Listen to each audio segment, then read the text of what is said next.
C I am in charge of law and order of Mumbai city. तो मेरे पास police station है, 94 police station है, 13 zonal DCPs, 5 additional CPs report to मी।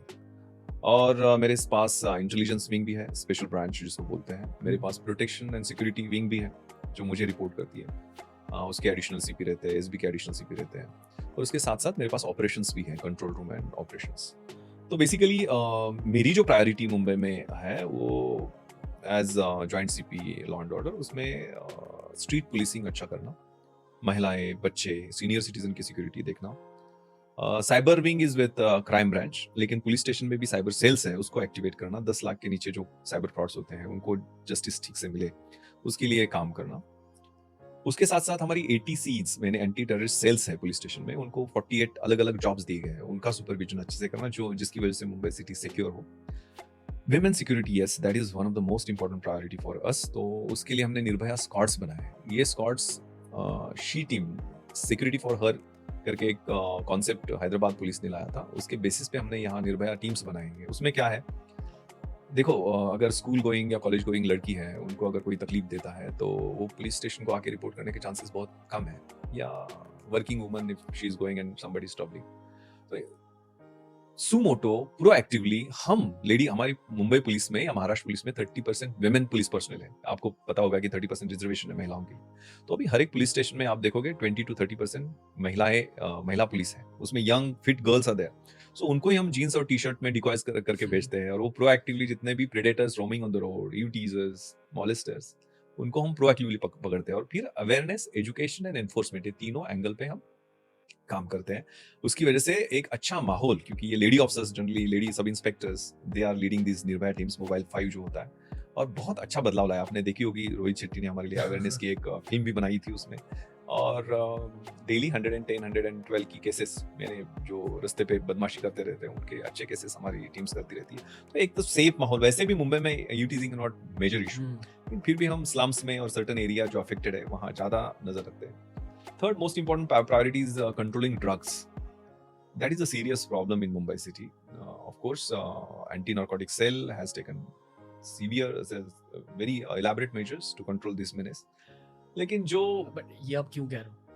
है, इसमें है बच्चों में ये narcotics and psychotropic substances, narcotics is basically plant based and psychotropic substances are, तो उसमें basically stimulants, depressants and hallucinogens, these are 3 categories of drugs. और खास करके जब पढ़ाई नहीं होती, वो स्टिमुलेंट्स, एम्फेटामाइंस, एमडीएमए जिसको, उसका क्रेज बढ़ गया, एक्सटेसी, इसका क्रेज बढ़ गया, lysergic acid, LSD, depressants frustration में, या ये आजकल की लाइफस्टाइल की वजह से, पीयर प्रेशर।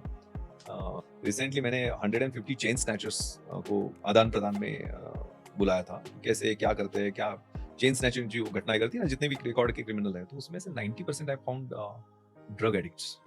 तो drugs once it takes control of the central nervous system ना, तो वो कोई भी क्राइम करने के लिए आप तैयार हो जाते हैं। It's very dangerous. See I have raided 3 rave parties. Rave is radical audio visual experience, और जो हाई रिपीटेटिव बीट्स पे चलता है ना, तो मैंने, जब मैं एसपी पुणे रूरल था, तो सिंहगढ़ फुटवेल पे बहुत हंगामा हुआ था। उसमें 290 यंगस्टर्स वर डिटेन। मैंने ड्रग पेडलर्स पे फोकस किया। जितने भी मैंने रेव पार्टीज किए, उसमें blood and urine samples I took off the youngsters. यहाँ जुहू 72 डिग्रीज में रेड किया था, ओकवुड होटल पे रेड किया था, जिसमें 225 एंड ओकवुड में 98 यंगस्टर्स वेर अरेस्टेड, डिटेन। उनके ब्लड एंड यूरिन सैंपल्स लिए थे, स्पेक्ट्रोमेट्री के उनके रिजल्ट आए थे। In Pune's rave party, 86% tested positive. Juhu 72 degree, 92% of the youngsters tested positive. For marijuana? For all kinds of drugs. For all kinds of drugs, I can explain. Marijuana तो है ही, उसमें spectrometry में there is half life. Every 8 hours, the percentage of drugs declines by 50%. आपने पढ़ा होगा। तो उसमें सभी drugs का half time रहता है।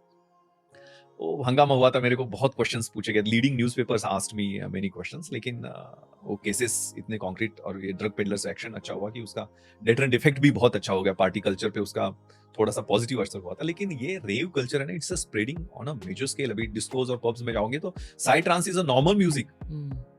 मेरे पे बहुत ज्यादा मैं वेस्टर्न महाराष्ट्र का आईजी था, तो मैंने वो डॉल्बी चलती है ना, जो डॉल्बी गणपति मंडल में, सो आई टुक द कॉल, और मैंने पूरे डॉल्बी सिस्टम्स पूरे महाराष्ट्र में, वेस्टर्न महाराष्ट्र में बंद किए। 146 पुलिस स्टेशंस, वो गणपति के टाइम में। High court appreciated this action, क्योंकि डॉल्बी में बेस, मिड और टॉप रहता है। उसमें जो आवाज निकलती है 130 डेसिबल की जो आवाज है, उसको टनल इफेक्ट या उसको अर्थक्वेक इफेक्ट बोलते हैं। और फिर वो आप दारू पी के नाचोगे ना तो यू हैव लाइक धमाल फिर पूड़ी लेके।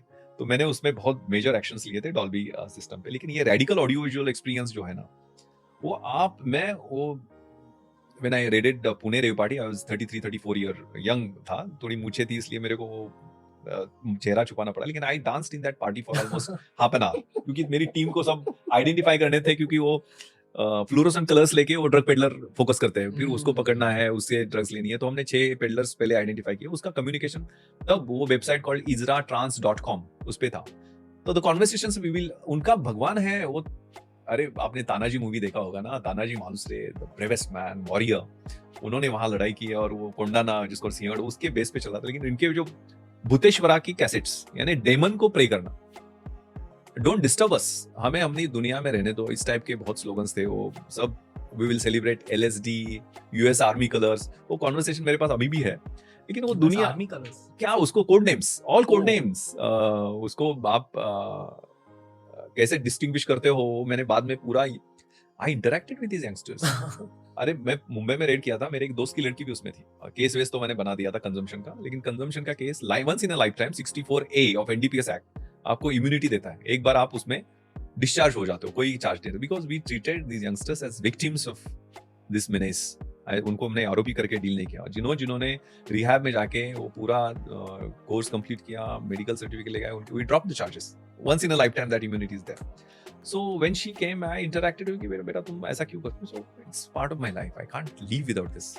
तो इतना ज्यादा क्या है? Recently, I swear, मेरे पास वो सुइसाइड नोट है 16 साल की लड़की का मेरे मोबाइल में। A girl from a top school in Mumbai. She jumped from 18th floor. और उसके सुइसाइड नोट पे, सुइसाइड नोट नहीं, एक पेज पे उसने लिखा है start, stop and I quit. तो स्टार्ट में उसने लिखा है start obeying parents, start focusing on academics, start behaving well at home, start conversing with parents, ये सब लिखा है। Stop में I was shocked to read that. Stop taking eye pills, stop taking drugs, stop going on social media continuously 24/7. This kind of, stop arguing with parents, stop so many things, and then I quit. Once you are addicted, you can't, there is no U-turn. So हमें हमारी generation को बचाना है भाई। हमें कोई भी ये ग्लोरिफिकेशन नहीं चाहिए ड्रग्स का, या कोई भी ये बहुत ही डेंजरस फिनोमेना है।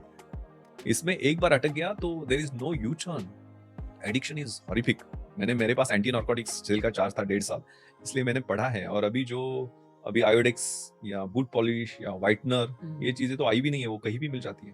Those are like in lower stat of society, वो चल रहा है। आपने क्रिमिनल माइंड्स के बारे में क्या सीखा है सर? क्योंकि जितना मैंने सीखा है, talking to people like yourself, talking to some RNAW people as well, crime तब होती है जब कोई इंसान एकदम मजबूर हो जाता है नीड्स के लिए। इज दैट ट्रू, या आप डिसएग्री करोगे? मैं सीखने की कोशिश कर रहा हूँ। Criminology is completely different. उसके लिए वो आप क्रिमिनोलॉजी का जो पढ़ाई होता है हमारे एकेडमी में, उसमें डीप में जाओगे तो अलग अलग माइंडसेट्स मिलेंगे, पर्सनालिटी के डिसऑर्डर्स रहते हैं, आपकी ग्रूमिंग, आपको बचपन, if you are like dealing with a child on the street, उस पे तो देखो यार 7-8 साल के होने से मैं तो उसके बारे में बहुत सोचता हूँ कि 8-9 साल में उसका सेक्सुअल एक्सप्लॉयटेशन होता है, वो बेगिंग में लग जाता है, ड्रग एडिक्ट्स हो जाता है, उसको यानी हॉरिफिक तरीके से उसका एक्सप्लॉयटेशन। मैं सोचता हूँ कि यार इसको सिविक्स साइंस जो हमारा नागरिक शास्त्र होता है वो कैसे पढ़ाएं हम उनको, और क्या एक्सपेक्ट करें वो रिस्पॉन्सिबल सिटीजन बनेगा। तो जो माहौल होता है, कुछ कम्युनिटीज हमारे यहाँ है जहाँ शादियां होती है, कितने आपने रॉबरीज की है, कितने अपनी डेकोइटीज की है, ये क्वालिफिकेशन देखा जाता है। तो वो सब कल्चर वहाँ जो है, उस पे हमें as holistically government agencies, NGOs, political luminary, सबने मिलके उस पे जो directive principles of state policy है, उसमें जो भी हम लॉ बनाते हैं, इस टाइप से बनाते हैं ना। रिहैब, हमारी जेल को भी करेक्शनल इंस्टीट्यूशंस बोला जाता है, लेकिन जेल में जाके करेक्शनल इंस्टीट्यूशन यानी वहां जाके सुधार गृह होना चाहिए, सुधारना चाहिए आदमी। लेकिन वो माइंडसेट कैसे होता है? मैं I was additional CP west region, तब एक जर्मन गर्ल वाज रेप्ड 2013 में, दिल्ली का एपिसोड होने के बाद कार्टर रोड के पीछे। तो मैंने वो आरोपी पहले एक फिल्म स्टार के घर में हाउस ब्रेकिंग करते मिला था। One film star, I will not name him, he bravely cot him. उसके घर में घुसा था, ये हाउस ब्रेकिंग, घर फोड़ी करके घुसा था, लेकिन उसको पकड़ लिया उसने। उसको हमने पकड़ लिया, जेल कोर्ट में प्रोड्यूस किया। 23 ऑफेंसेस वेयर अगेंस्ट हिम, लेकिन उस दिन उसको बेल पे, ही पर्सनल बॉन्ड लेके ऑनरेबल जज रिलीज हिम। एंड उसके 8 दिन के बाद ही committed this heinous rape on the 23-24-year-old girl who had come to study Sanskrit in Max Muller Institution in Mumbai। German लड़की थी। वो तो स्पाइडरमैन जैसा था, ये जो क्रिमिनल है, हाउस ब्रेकर है। 36 साल की उसको सजा हो गई उसमें। एंड ही 4th फ्लोर पे देखा उसने, आयरन ग्रिल नहीं है उसको, एक विंडो को, तो वो विंडो उसने आइडेंटिफाई करके उसी में घुसा था। Purpose was only to commit theft या house breaking for pecuniary gains. अंदर जाने के बाद this girl was alone. Awareness हमें नहीं होता है उसका, एक वो वैसे बेचारी, उसको गन नाइफ वही का किचन का उसने लिया, उस पे असॉल्ट, सेक्सुअल असॉल्ट करने की कोशिश की वो, लेकिन बाहर दौड़ती गई। उसने दरवाजा खोल के बाहर गया, और बाहर का दरवाजा, तो दूसरा दरवाजा जो एडजॉइनिंग था, वहां के लोग गोवा गए थे। तो अवेयरनेस जो मैं हमेशा फोकस करता रहता हूँ कि हमारे आसपास क्या चल रहा है या सोशल मीडिया पे क्या चल रहा है, वो हमारी खास करके लड़कियों को पता होना चाहिए। एक छोटा सा लेसन देना चाहूंगा यहाँ जी। हम एक special forces combat training course के लिए गए थे रिसेंटली, और वहाँ हमें सिखाएगा फर्स्ट प्रोटोकॉल इज, अगर आप कोई सिचुएशन में अवेयरनेस होनी चाहिए, सब जगह देखना चाहिए कि आपको कौन घूरा है, स्पेशली जो रोड पे हो। दूसरा प्रोटोकॉल, डोंट अट्रैक्ट अटेंशन, यानी कि ऐसे फोन पकड़ के रोड पे मत चलो। मेरी मगिंग हुई है ऐसे 5 गार्डन्स के पास, क्योंकि मैं फोन पे बात कर रहा हूँ 3 साल पहले की बात। Anyway, that's a whole other story. And third protocol is, अगर कोई आए, first offer resources. Most people do crime with the perspective taking resources. Wallet दे दो, झगड़े करने की कोशिश मत करो। पर अगर ऐसी सिचुएशन, अगर कोई आपके घर में आया, home invasion, yes, to secure yourself, तो आपको अवेयरनेस पूरा एरिया, यू गेट कंप्लीटली, डर के आपका हाथ पैर चलना बंद हो जाता है। सो इसलिए हमें बच्चों को प्रॉपर्ली ग्रूम करना है। हम क्या करते हैं, वो कराटे क्लास में भेज देते हैं। सेल्फ डिफेंस में आप 3-4 दिन का कराटे क्लास करके आप लड़ नहीं सकते एसिलेंट के साथ। शायद 10 साल के कराटे के बाद हाँ, एग्जैक्टली नहीं होता है। वो सिमुलेशन एक्सरसाइजेस बहुत सारे चाहिए उसमें, you should be very well trained. इससे अच्छा है कि हम एस्केप टेक्निक सीखें, ऐसा हाथ पकड़ा तो ऐसे छोड़ना कैसे है, पीछे से आंखों पे मारना कैसे है, नी कैप्स को कैसे, ग्रोइंस को अटैक कैसे करना है, छाती पे कैसे अटैक करना है, वो बेसिक चीजें हमें ठीक से पढ़ानी चाहिए। एनीवे, लेकिन इसमें फिर that criminal brutally raped her, and when I was interrogating, he was like enjoying that narration। मुझे तो हमने केस, वो that girl went back to Germany, फिर वो आने के लिए हमने उज्जवल निकम साहब को उसमें स्पेशल पब्लिक प्रोसिक्यूटर करके लिया, केस अच्छा बनाया, लेकिन she was not ready। तो हमने बॉन्ड में, वीडियो कॉन्फ्रेंस में उसका साक्ष्य लिया। 36 इयर्स की उसको पनिशमेंट अलग अलग उसके क्राइम में हो गई। तो उसका माइंडसेट, यानी उस बाद में देखा कि उसकी बीवी को भी वैसे ही मारता था, असॉल्ट करता था। तो अलग अलग चीजें हैं जो क्रिमिनोलॉजी में, वो उसके बारे में हम परवर्ट नहीं बोल सकते, एडिक्शन नहीं बोल सकते। There are so many protections, exceptions in IPC. Wow, मैं थोड़ा सा स्टम्प्ड हूँ अभी आपसे बात करके। आई फील कि ये हमारी आखिरी मुलाकात नहीं है। आई फील कि मे बी नेक्स्ट ईयर हम 100% बहुत ज्यादा एक्सपीरियंसेस है आपके, और उन एक्सपीरियंसेस को हमने जस्ट टच किया है ये वाले एपिसोड में, क्योंकि ये आपका इंट्रोडक्टरी एपिसोड है हमारे साथ। Firstly thank you. Secondly sir, हमारी बहुत बड़ी यूपीएससी एस्पिरेंट्स की फॉलोइंग है, उनके लिए कोई मैसेजेस है? अभी मैं एग्जाम देके 25 साल हो गए, ऑलमोस्ट 96 में दिया था, तो अभी पैटर्न चेंज हो गया है, सिलेबस चेंज हो गया है, क्वेश्चन पेपर्स चेंज हो गए हैं, सिस्टमिक चेंजेस हुए हैं एग्जामिनेशन पैटर्न में। लेकिन मैं इतना कहना चाहूंगा कि सिविल सर्विसेज एग्जामिनेशन, वो it's a process. Preliminary examination में 8-9 लाख बच्चे बैठते हैं, मेन एग्जामिनेशन से 15-16 हज़ार चुन के आते हैं, फिर इंटरव्यू के लिए 3,000, और उसके बाद फाइनल लिस्ट में आप पहुंचे। उसमें सक्सेस रेशियो बहुत कम है। प्लान बी भी रहना चाहिए। मैं डेफिनेटली 12th के बाद मैंने डिसीजन लिया, लेकिन वो सिस्टमैटिक प्लान करके, मैं अकेला नहीं, मेरे गांव से आनंद पाटिल, मेरा cousin brother, he got into IAS, he is now principal secretary to the governor of Tamil Nadu. Sugandh Chogle मेरा classmate, he got into Indian foreign service, अभी जर्मनी में पोस्टेड है। आपका पहले से गोल आईपीएस ही था?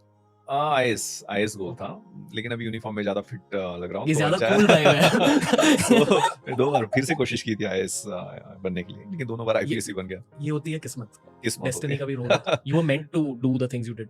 लेकिन मैं 12th में जब था तब मैंने डिसाइड किया था, तो ये early decision is very important. और 1996 एग्जाम और 97 बैच में मैं सिर्फ आईपीएस नहीं बना था, मैं सब इंस्पेक्टर भी बना था, मैं सेल्स टैक्स ऑफिसर भी बना था, मैं डिप्टी कलेक्टर, एसडीएम जो बोलते हैं, वो एमपीएससी से बना था, और आईपीएस यूपीएससी से बना। So it was like a plan, deciding in advance what to do, when to do, how to do, who is supposed to do it. वो सुपर 30 जैसे हम तीनों ने वो सिस्टमैटिक प्लान बनाया था। जब मुंबई में आया था ना, एक फुल रक्सैक लेके आया था, किताबें थी, 2 जीन्स थी और 3-4 टी-शर्ट थे गोल गले के, रहने के लिए जगह नहीं थी। मैं I was searching for servant quarters in Yashodhan building, जहाँ मैं बाद में रहा हूँ। लेकिन सपने थे, ड्रीम्स थी, इनोवेशन, विजन था। एक बहुत सुंदर कविता है। मैं जब मुंबई आया था तो उस कविता के कुछ लाइन्स ऐसी है कि मुट्ठी भर लेकर कुछ सपने भरकर जेबों में आशाएं, दिल में है अरमान कई, कुछ कर जाए, कुछ कर जाए। सूरज सा तेज नहीं मुझ में, दीपक सा जलता देखोगे। अपनी हद रोशन करने से तुम मुझको कब तक रोकोगे? तो ये सपने लेके आया था। मैं उस माटी का वृक्ष नहीं जिसको नदियों ने सींचा है, बंजर माटी में पलकर मैंने मृत्यु से जीवन खींचा है। उस माटी, मेरी माटी जो थी, adversities, everywhere there was challenge, क्योंकि रहने के लिए घर नहीं था, पढ़ाई के लिए लाइब्रेरी नहीं मिल रही थी, घर से ज्यादा पैसे नहीं आते थे, किसान फैमिली से हूँ, और फ्रस्ट्रेशन हमेशा रहता था और ताने सुनने पड़ते थे, बहुत ताने सुनने पड़ते थे। इस जग में जितने जुल्म नहीं उतने सहने की ताकत है, तानों के शोर में रहकर भी सच कहने की आदत है। मैं सागर से भी गहरा हूं, तुम कितने कंकड़ फेंकोगे? मिटने वाला मैं नाम नहीं, तुम मुझको कब तक रोकोगे? तुम मुझको कब तक रोकोगे? तो ये चैलेंजेस में जो मजा है ना, तो आने के बाद दुनिया बदल गई यार। पढ़ाई की 2 साल ऐसे जम के पढ़ाई की, दुनिया बदल गई। Situation changes, role changes, character changes, destiny changes. Trust yourself, खुद पे विश्वास होना चाहिए। निगेटिव थॉट्स, नेसेयर्स हमेशा रहेंगे, उनको थोड़ा दूर रखो यार। Work hard and work hard, and दिमाग में रहना चाहिए कि क्यों सर्विस में आना है, giving something back to the society. और फेल्यूर्स तो यार आने ही है, फेल्यूर्स, अप्स एंड डाउन्स तो आने ही है, तो लेकिन प्लान भी तैयार करके रखो, और बहुत सारे अपॉर्चुनिटीज मिलती है। मैं सिविल सर्विसेज की तैयारी में इंडियन पॉलिटी पढ़ता हूँ, साइंस एंड टेक्नोलॉजी पढ़ता हूँ, करंट इवेंट्स पढ़ता हूँ, इकोनॉमिक्स पढ़ता हूँ, हिस्ट्री पढ़ता हूँ। इतना डिटेल में पढ़ाई होती है कि you are groomed so well during that preparative. तो फ्रस्ट्रेशन को आने नहीं देना है, इतना ध्यान में रखना है। हालात के कदमों पर सिकंदर नहीं गिरता, टूटा कोई तारा तो जमीन पर नहीं गिरता, गिरते हैं शौक से दरिया समंदर में, लेकिन किसी दरिया में समंदर नहीं गिरता। तो यूथफुलनेस इज दैट ओनली। तो पढ़ाई जम के करनी है, दैट्स ऑल। छत्रपति शिवाजी महाराज, मैं कोल्हापुर से एक शिवाजी यूनिवर्सिटी से बीए इतिहास मराठी मीडियम से पढ़ा हूँ, लेकिन I kept my dream high, there is always room at the top. And पढ़ाई मैंने 10वीं से शुरू की थी। तो जो प्लानिंग है उसके साथ hard work, the Heights of great men reached and kept were not attained by sudden flight, but while their companions were slept, they were toiling upwards in the night. तो तुम्हारे साथी सब सो रहे हैं ना, तब काम करना पड़ेगा। तो आपको अगर 9-10 लाख लोगों बच्चों में से पहले 500 में आना है ऑल इंडिया रैंक, तो थोड़ा अलग और थोड़ा एक्स्ट्रा तो करना पड़ेगा। एक लास्ट चीज कहना चाहूंगा आपसे, शायद पूछना चाहूंगा। Okay, first of all I feel कि छत्रपति शिवाजी महाराज का मेरी लाइफ में भी बहुत बड़ा इम्पैक्ट रहा है, टीम की लाइफ में भी बहुत बड़ा इम्पैक्ट रहा है। वो भगवान है हमारे लिए। आई एग्री, मेरे लिए भी भगवान है।